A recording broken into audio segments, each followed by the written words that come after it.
Captain Jake Morrison stood on the bridge of the exploration ship Horizon as it approached the massive alien station. The structure was bigger than any city on Earth, spinning slowly around the gas giant below. After 200 years of dreaming about meeting other intelligent life, humanity was finally here.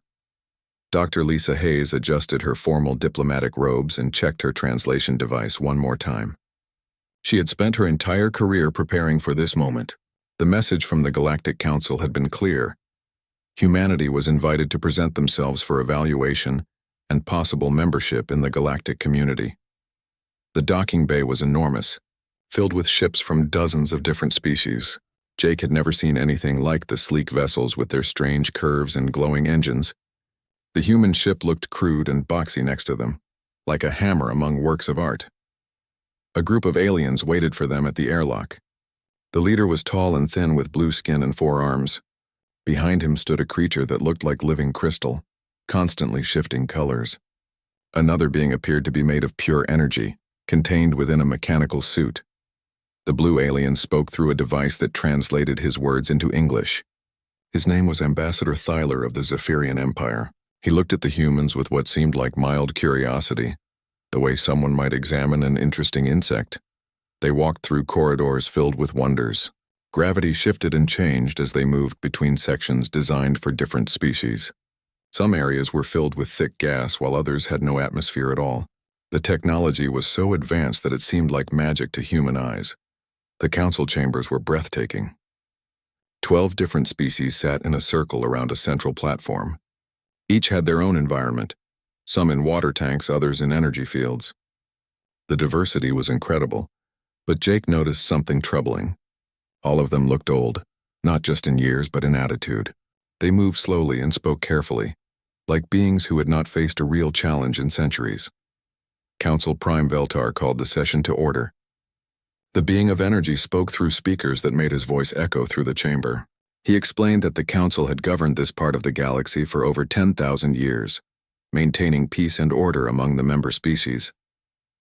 Lisa stepped forward to present humanity's case. She spoke about human achievements: faster than light travel, fusion power, the elimination of poverty and war on Earth. She showed recordings of human art, music, and literature. She explained how humans had unified their planet and reached for the stars with hope and determination. The council listened politely but without enthusiasm. When Lisa finished, there was a long silence. Then Veltar spoke again, his words cutting through the chamber like a cold wind. Humanity was primitive, he said.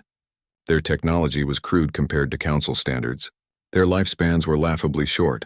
Most species in the council lived for thousands of years. Humans were violent and unpredictable, having spent most of their history fighting each other. The crystal being spoke next, its voice like breaking glass. It had observed human transmissions for decades, it said. Humans were too aggressive, too willing to fight and die for abstract concepts like honor and freedom. Such behavior was disturbing to civilized beings. A creature that looked like a giant slug added its opinion. Humans bred too quickly and consumed resources without proper planning. They would upset the careful balance that the council had maintained for millennia. One by one, each council member voiced their concerns. Humans were too young, too wild, too different. They needed centuries of development before they could even be considered for membership. Lisa tried to argue, pointing out that human diversity and adaptability could benefit the council. She mentioned human creativity and problem-solving abilities. She spoke about the human capacity for sacrifice and cooperation in the face of danger. But the council had already made up their minds. Veltar announced their decision with cold formality. Humanity would be granted observer status only. They could establish a small embassy and trade for basic goods, but they were forbidden from expanding beyond their current territory. Advanced technologies would not be shared. Human ships could not travel beyond a designated zone around their home system. The message was clear. Humanity was being put in a corner and told to stay there until they grew up. The council members filed out of the chamber without another word, leaving the humans alone with their disappointment. On the journey back to Earth, Jake and Lisa sat in the ship's common room, staring out at the stars. The crew was quiet, processing what had happened. They had come seeking friendship and partnership, but found only condescension and rejection. Lisa broke the silence first. The council thought they knew everything about humans, she said, but they had only seen the surface. They looked at human history and saw violence and chaos. They missed the courage and determination that drove humans to explore and discover. Jake nodded, thinking about the alien ships in the docking bay. They were beautiful but somehow sterile, like museum pieces. The council species seemed to have lost something important in their long years of peace and prosperity. They had forgotten what it meant to struggle and grow. The news of humanity's rejection spread quickly when they returned to Earth. Some people were angry, demanding that humanity force its way into the galactic community. Others were disappointed but not surprised. They had always suspected that aliens would look down on humans. But a smaller group of people had a different reaction. Scientists, engineers, explorers, and dreamers gathered in secret meetings to discuss what humanity should do next. They looked at the Council's restrictions not as barriers but as challenges to overcome. Dr. Sam Rodriguez, one of Earth's best computer scientists, had an idea. The Council assumed that humans would accept their judgment and stay within their assigned borders. But what if humanity didn't follow those rules? What if they explored and expanded in secret, beyond the Council's ability to monitor and control? Within months, plans were being made. Ships were being built in hidden locations. Scientists worked on new technologies that could help humans survive in hostile environments. Military leaders developed strategies for avoiding alien detection. The Council had dismissed humanity as primitive and harmless. They would learn too late that they had made a serious mistake. Humans had been rejected and ignored, but they would not be stopped. The galaxy was vast and most of it lay beyond the Council's direct control. Humanity would find its own path to the stars, and when they returned, they would be strong enough to demand respect. 50 years had passed since the Council's rejection, and to any outside observer, humanity appeared to have accepted their fate. The official human colonies within the designated zone grew slowly and peacefully. Trade ships moved back and forth along approved routes. Earth's government sent polite reports to the Council embassy every year, showing modest progress in technology and culture. What the Council could not see was the revolution happening in the shadows. Commander Ryan Blake stood on the bridge of the stealth ship Defiance, watching the stars through the special hull that made his vessel invisible to alien sensors. Behind him, his crew worked quietly at their stations, all volunteers who had left their old lives behind for this mission. The Defiance was humanity's first deep space exploration vessel. Built in secret shipyards hidden in the asteroid fields beyond Neptune, every component had been carefully shielded to avoid detection by Council monitoring systems. The ship could travel faster and farther than any official human vessel, using technology that had been developed in underground laboratories. Blake had been chosen for this mission because of his unique background. He was a former military officer who had also studied alien psychology and technology. More importantly, he was someone who could make hard decisions in unknown situations. The mission he was leading would determine whether humanity had a future among the stars or would remain forever trapped in their small corner of space. The target system was over 300 light-years from Earth, far beyond the Council's normal patrol routes. Long-range scans had shown several planets that might be suitable for human colonization. More importantly, the system appeared to be completely uninhabited and unclaimed by any known species. As the Defiance dropped out of faster-than-light travel, Blake felt a moment of satisfaction. They had successfully traveled farther from Earth than any human in history, and they had done it without being detected. The ship's sensors began scanning the system, looking for planets that could support human life.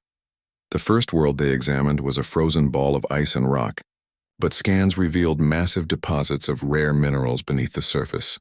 The second planet was a desert world with a poisonous atmosphere, but it had underground water sources and could potentially be terraformed. The third planet was the real prize, a world with breathable air, liquid water, and no intelligent life. Engineer Kate Walsh led the survey team that landed on the third planet. She was one of the best terraforming specialists on Earth, though her work was officially classified as theoretical research. As she stepped onto alien soil for the first time, she felt the weight of human history on her shoulders. The planet was beautiful, but harsh. The gravity was higher than Earth normal, and the air had a strange taste. Strange creatures moved through the alien forests, and the sky showed two small moons during the day. but it was a world where humans could live and grow. Walsh set up her equipment and began detailed scans of the planet's ecosystem. Her job was to determine how human colonization would affect the native life, and what changes would need to be made to support a permanent settlement. She worked for weeks, mapping soil conditions, testing water sources, and studying the local wildlife. Meanwhile, other teams explored the mineral-rich worlds in the system.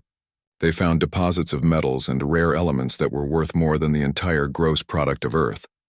More importantly, they found materials that could be used to build advanced technology without relying on council trade. Back on Earth, Admiral Paul Turner coordinated the growing network of secret activities. Turner was officially retired from military service, but he had spent the last decade building an organization that existed in the gaps between government agencies. His people worked in research labs, shipyards, and space stations throughout the solar system. The key to their success was compartmentalization. Most people involved in the project only knew about their small part of it. A scientist working on improved life support systems didn't know about the weapons research happening in another facility. An engineer building stealth hulls had no idea how many ships were being constructed. Turner's greatest achievement was the recruitment network he had established. He found people who were dissatisfied with humanity's restricted status and offered them a chance to be part of something greater. Some were scientists who wanted to push the boundaries of knowledge. Others were explorers who dreamed of seeing new worlds. Many were simply patriots who believed that humanity deserved better than the Council's judgment. Dr. Sam Rodriguez made the breakthrough that changed everything. Working in a hidden laboratory on the moon, he had been studying alien technology samples that had been secretly acquired through trade and espionage.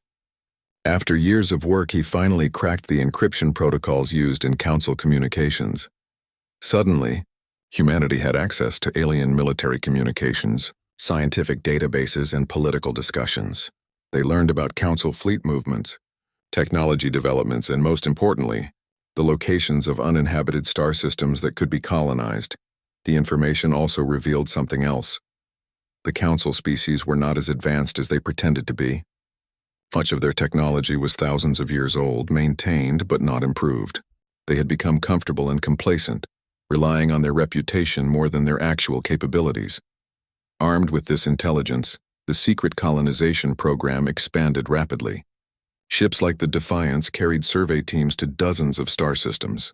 Some worlds were too hostile for immediate settlement, but they were cataloged for future development. Others became the sites of humanity's first interstellar colonies. The colonies were small at first, just a few hundred people living in prefabricated shelters. But they grew quickly as more ships arrived with supplies and new settlers. Each colony specialized in different activities. Some focused on mining, others on agriculture or manufacturing. The colonists faced incredible hardships. Many worlds had extreme weather, dangerous wildlife, or toxic environments. Equipment failures could mean death for entire settlements. But the colonists persevered, driven by the knowledge that they were building humanity's future. Communication between the colonies was maintained through a network of quantum transmitters that could not be intercepted by Council technology.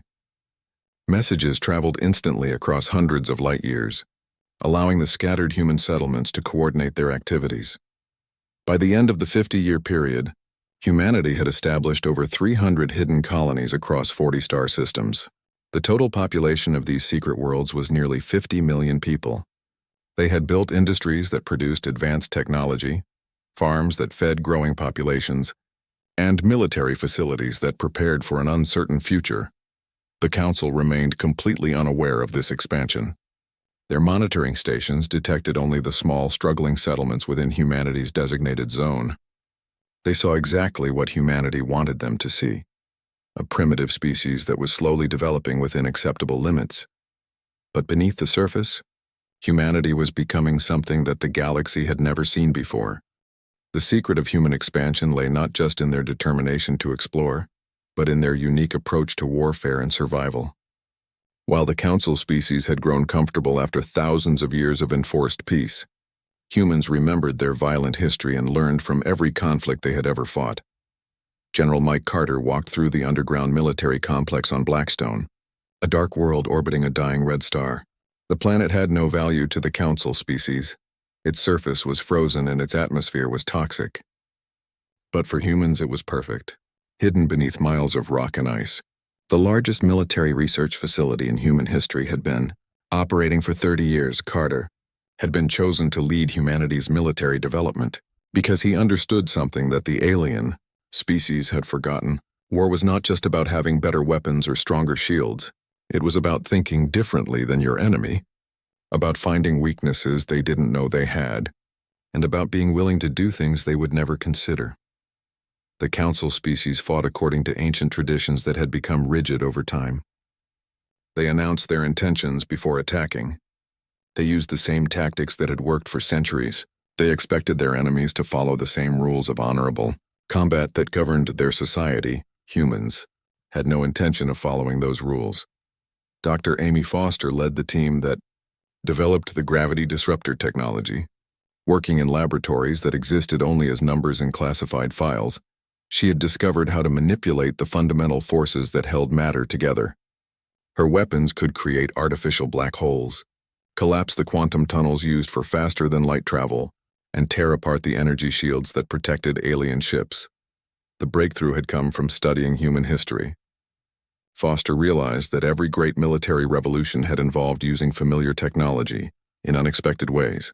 Gunpowder had existed for centuries before someone thought to use it in weapons. Nuclear energy had been theoretical until humans found a way to weaponize it. The council species used gravity manipulation for peaceful purposes, moving cargo, adjusting planetary orbits, and powering their cities. They had never considered using it as a weapon because their culture viewed such applications as barbaric. Humans had no such restrictions. Foster's first successful test had been conducted in an empty star system far from any inhabited worlds. The prototype weapon had created a gravitational anomaly that crushed a target asteroid into a sphere of superdense matter. The test had been observed by a hidden human ship, but the gravitational waves it created would not reach council space for another 1,000 years. The industrial base supporting this military buildup was equally impressive. Human colonies had been established with specific purposes in mind. The ice miners of Glacier Station extracted water and rare gases from frozen asteroids. The foundries of Iron Mountain processed raw materials into advanced alloys. The shipyards orbiting the binary stars of Gemini Station assembled vessels that officially did not exist. Each facility was designed to operate independently if necessary. If one was discovered and destroyed, the others could continue working. The entire network was connected by encrypted communication links that used quantum entanglement to prevent interception. The ships that emerged from this industrial complex were unlike anything in the known galaxy. Human engineers had studied every aspect of Council military technology, looking for weaknesses that could be exploited. They found many. Council ships were designed for long-range combat between equals. They had powerful energy weapons and strong defensive shields, but they were also large and slow. Human ships were built for different kind of fighting: fast attacks, stealth operations, and hit-and-run tactics. The human fighters were small and hard to detect. Their hulls were made from materials that absorbed sensor beams instead of reflecting them. Their engines produced minimal heat signatures. Most importantly, they carried weapons that could penetrate Council shields by attacking them from unexpected angles. Agent Laura Kim coordinated the intelligence network that made all of this possible. Kim had spent 15 years establishing contacts throughout Council space, recruiting sources and building spy networks. Her agents worked as traders, diplomats, scientists, and maintenance workers on alien worlds. The intelligence they gathered was invaluable. Kim's people had obtained detailed specifications for Council military equipment. They had mapped the locations of important facilities and identified key personnel. Most importantly, they had learned about the political tensions and military weaknesses that could be exploited. One of Kim's most important discoveries was that the Council species had not fought a real war in over 2,000 years. Their military exercises were formal and predictable. Their officers had no experience with actual combat. Their strategies were based on historical battles that bore no resemblance to modern warfare. The Council's confidence in their own superiority had made them careless. They shared sensitive information freely among member species. They stored critical data in systems that could be accessed by anyone with proper credentials. They trusted that their advanced technology would protect them from any threat. Human hackers had been quietly infiltrating these systems for decades. Dr. Rodriguez had developed computer viruses that could hide in alien networks for years before activating. When the time came, these hidden programs could disable communication systems, corrupt navigation data, and crash entire military networks. Meanwhile, human military doctrine evolved to take advantage of everything they had learned. Carter's strategists developed new concepts of warfare that would have horrified the Council species. Humans would not announce their attacks or give their enemies time to prepare. They would strike without warning, targeting the most vulnerable points in enemy formations. The human fleet that resulted from 30 years of secret development numbered over 10,000 vessels. The largest ships were massive dreadnoughts armed with gravity disruptors and antimatter missiles. The smallest were single-pilot fighters that could slip past enemy defenses and attack critical systems. All of these ships were invisible to Council sensors when their stealth systems were active. They could appear anywhere in a star system without warning, strike their targets, and disappear before enemy forces could respond. The humans had also developed new concepts of space warfare that the Council had never considered. Instead of fighting pitched battles between fleets, humans planned to attack the infrastructure that supported alien civilization. Power stations, shipyards, communication networks, and supply convoys would all become targets. Carter's greatest innovation was the mobile base concept. Human fleets would not be tied to fixed locations that could be found and destroyed. Instead, they would operate from hidden bases that could be moved or abandoned as needed. Manufacturing ships would build new vessels while repair ships maintained damaged ones. Everything would be mobile and hidden. The weapon testing continued in secret throughout this period. Human researchers developed new forms of antimatter that burned hotter than stellar cores. They created nanoscale weapons that could disassemble enemy ships at the molecular level. They built kinetic projectiles that could punch through any known form of armor. But perhaps the most important development was not technological, but psychological. The humans who built this hidden military were veterans of a species that had been rejected and humiliated. They carried that anger with them into every design meeting and strategy session. They were building weapons not just to defend themselves, but to prove that the Council had made a terrible mistake. By the year 2530, humanity possessed military capabilities that exceeded anything in Council space. Their technology was more advanced, their tactics were more flexible, and their personnel were motivated by decades of resentment. All that remained was waiting for the right moment to reveal what they had built. The Carathian Rebellion began like many conflicts in Council space, with formal declarations, ritualized challenges, and the expectation that cooler heads would eventually prevail. The Carathians were one of the more aggressive member species, tall humanoids with thick armor plating and a warrior culture that had been barely contained by Council authority for centuries. Their grievances were legitimate. The Council had restricted their expansion for over 1,000 years, forcing them to remain within their original star systems, while other species colonized new worlds. When the Carathians demanded the right to establish new colonies, the Council refused, citing concerns about their violent tendencies. The rebellion started with the seizure of 3 border systems that the Carathians claimed had been stolen from them by ancient treaties. Their forces were well-equipped and highly motivated, led by commanders who had studied every military engagement in Council history. They expected a formal response, diplomatic protests, economic sanctions, and eventually a limited military action designed to restore the previous boundaries. Instead, they encountered something that had never existed in Council space before. Admiral Claire Brooks received the activation order while her task force was conducting training exercises in the Vega system, over 200 light-years from the conflict zone. The message was simple and direct. Operation Sunrise was now active. All human forces were to converge on the Carathian rebel territory and demonstrate humanity's new capabilities to the galaxy. Brooks had been preparing for this moment for 15 years. She commanded the Third Fleet, one of humanity's most advanced military formations. Her ships were equipped with the latest stealth technology, gravity disruptors, and quantum communication systems. More importantly, her crews were trained in combat doctrines that no alien species had ever seen. The journey to Carathian space took 3 days using the new human faster-than-light drives. Brooks's ships traveled in complete silence, their stealth systems making them invisible to any known form of detection.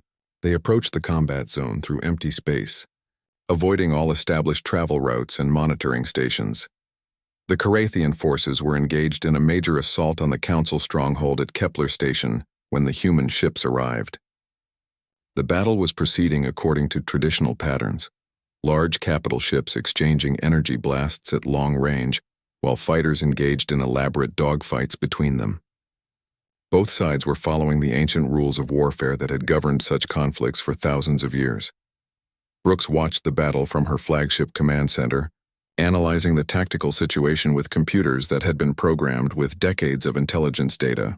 The Carathian fleet numbered over 400 vessels, including some of the most powerful warships in known space. The defending Council forces were smaller but equally well-armed. Neither side detected the human fleet until Brooks was ready to reveal herself. The attack began with a single transmission, broadcast on all frequencies throughout the star system. Brooks' voice was calm and professional, as she delivered humanity's first official communication with alien military forces since the Council's rejection, over a century before. The response from the Carathian commander was exactly what human intelligence had predicted. General Krax was a veteran warrior who had spent his entire career fighting according to traditional rules. He viewed the human intervention as an amusing interruption, like children trying to interfere in adult business.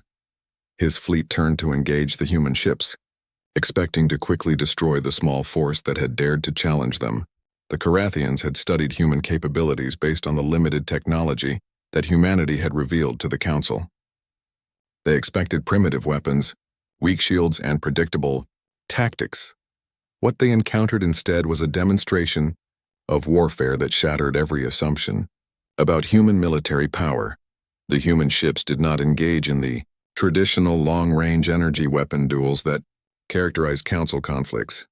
Instead, they activated their gravity disruptors and began tearing apart the fabric of space itself.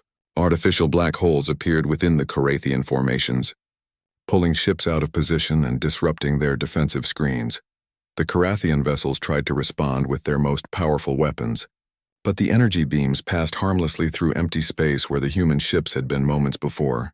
The human stealth technology was so advanced that it made their vessels effectively invisible even when they were firing their weapons. Human fighters materialized inside the Carathian defensive perimeter like ghosts, striking at critical systems before vanishing again. Their weapons bypassed energy shields by attacking the quantum foundations that held matter together. Carathian ships began to simply fall apart as their hulls lost molecular cohesion. The Carathian fleet tried to adapt, using tactics that had served them well in previous conflicts. They formed defensive formations and concentrated their fire on the areas where human ships had last been detected. But the humans were fighting according to completely different rules. Brooks's ships attacked from impossible angles, appearing above and below the Carathian formations where no ship should have been able to travel. They used the system's gravitational fields as weapons, creating tidal forces that crushed alien vessels. They deployed kinetic projectiles that traveled faster than the speed of light and struck their targets before the weapon's fire could even be detected. The battle lasted exactly 17 minutes. When it ended, the feared Carathian war fleet had been reduced to debris and escape pods floating in space. Not a single human ship had been damaged. Most of the Carathian survivors had never even seen their attackers clearly. General Krax found himself aboard a human rescue ship, staring at Admiral Brooks across a conference table.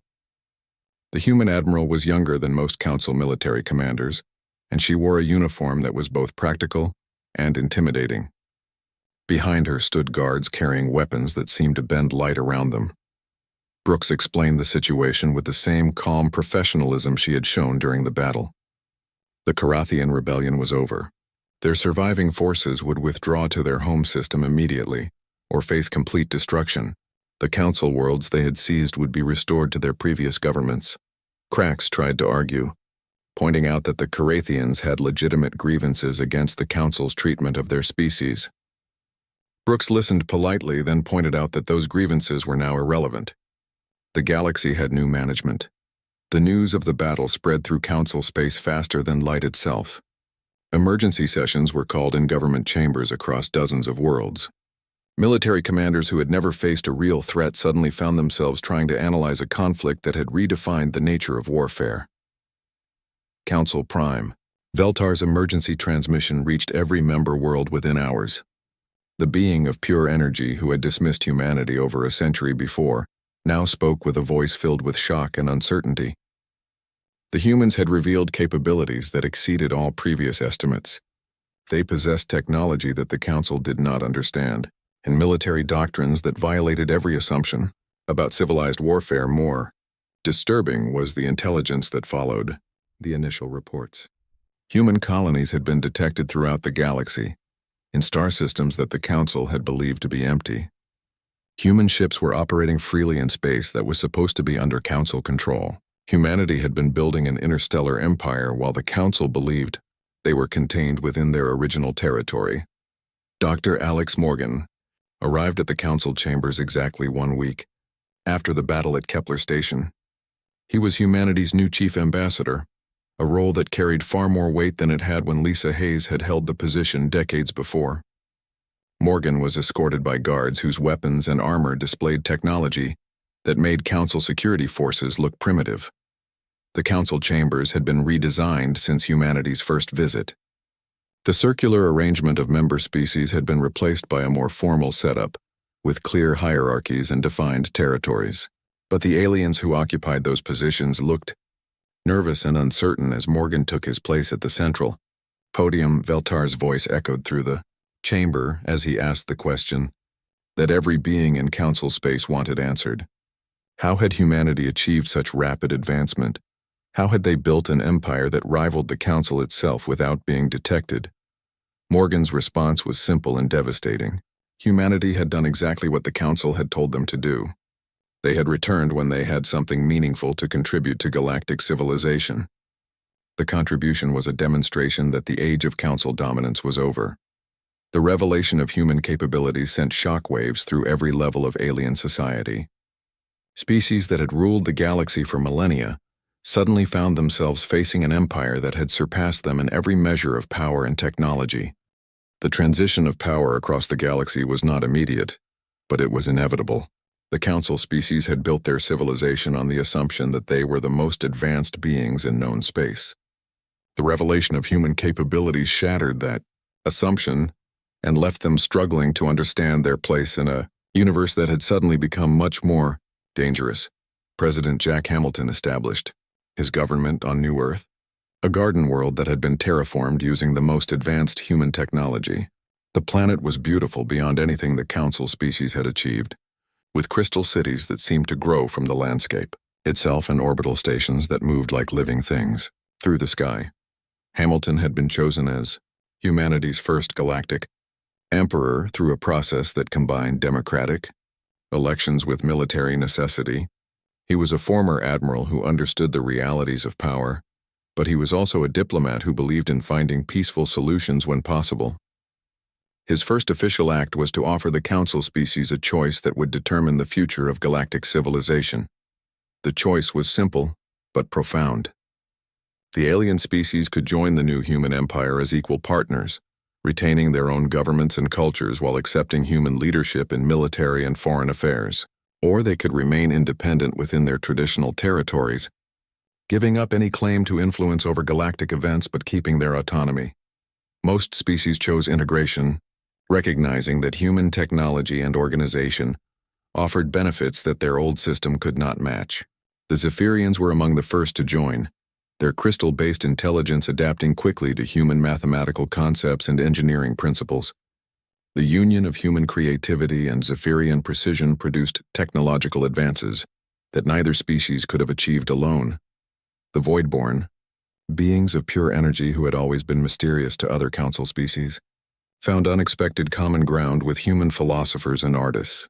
Human concepts of individual consciousness and personal growth resonated with their energy-based existence.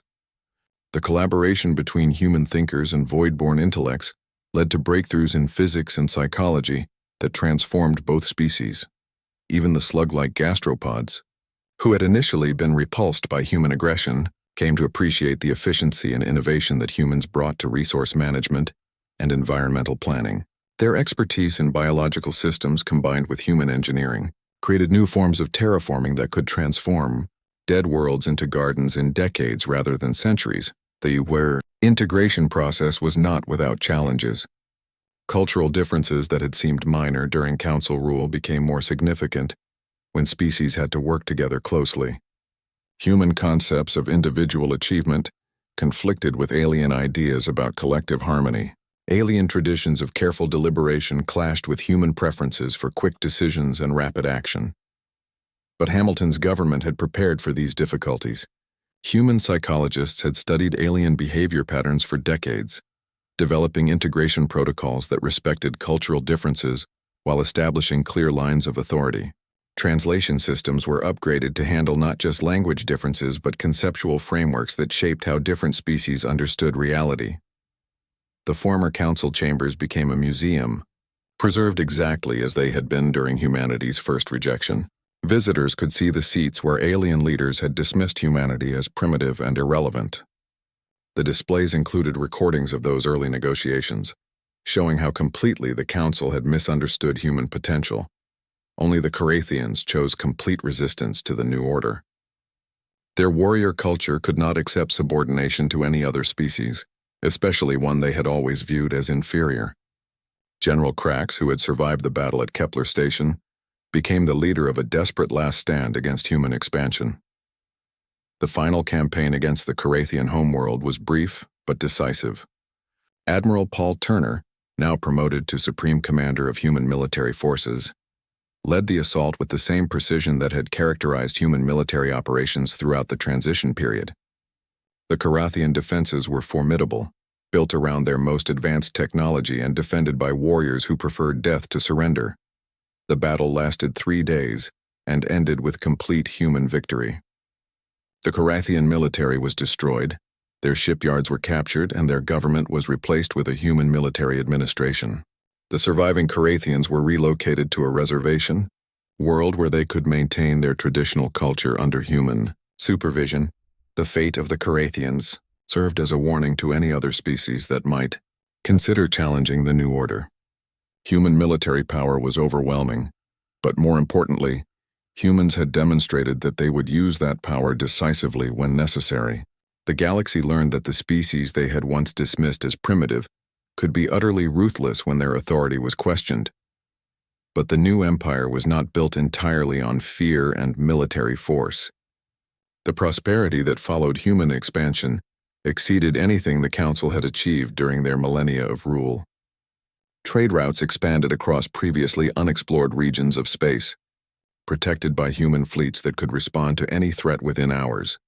New colonies sprouted on worlds that had been considered uninhabitable under Council technology. Human terraforming techniques enhanced by alien scientific knowledge transformed barren planets into thriving centers of civilization. Species that had been restricted to their original star systems for thousands of years suddenly found themselves with room to grow and expand. The combination of human efficiency with alien knowledge created technological marvels that neither could have achieved alone. Starships that could cross the galaxy in days rather than years, weapons that could destroy entire fleets without endangering nearby planets, medical treatments that could extend alien lifespans far beyond their natural limits. Cultural exchange flourished under the new system. Human art and music spread throughout the galaxy, while alien concepts of beauty and harmony influenced human creativity. Educational institutions were established that brought together the best minds from dozens of species, creating a renaissance of learning and discovery. The economic system that emerged was more dynamic and innovative than anything the Council had managed. Human concepts of competition and entrepreneurship, combined with alien knowledge and resources, created unprecedented wealth and prosperity. Species that had stagnated under Council rule found new purposes and opportunities in the expanding human empire. From his office in the Imperial Palace on New Earth, Emperor Hamilton could look out at a galaxy that had been transformed beyond recognition. The stagnant, rigid civilization of the Council had been replaced by a dynamic empire that grew stronger every year. Ships from dozens of species moved in orderly patterns through space lanes that stretched across thousands of star systems. The irony was not lost on him. The Council had rejected humanity because they were too primitive, too violent, too young to contribute to galactic civilization. But those very qualities had been exactly what the galaxy needed. The alien species had become so comfortable and secure that they had lost the ability to grow and change. Humanity had brought something to the galaxy that had been missing for millennia: the willingness to take risks, to challenge established patterns, to fight for what they believed was right. The council species had maintained order and stability, but they had forgotten how to achieve greatness. The age of careful balance and cautious progress was over. The age of human expansion and unlimited possibility had begun. From their rejection and exile, humanity had forged an empire that spanned the galaxy and dominated every aspect of galactic civilization. Standing at his window, Hamilton smiled as he watched ships from a dozen different species working together to build something greater than any of them could have achieved alone. The Council had told humanity to return when they had something meaningful to contribute. They had returned as conquerors, bringing not just advanced technology and military power, but a vision of what the galaxy could become when it was no longer afraid to reach for the stars.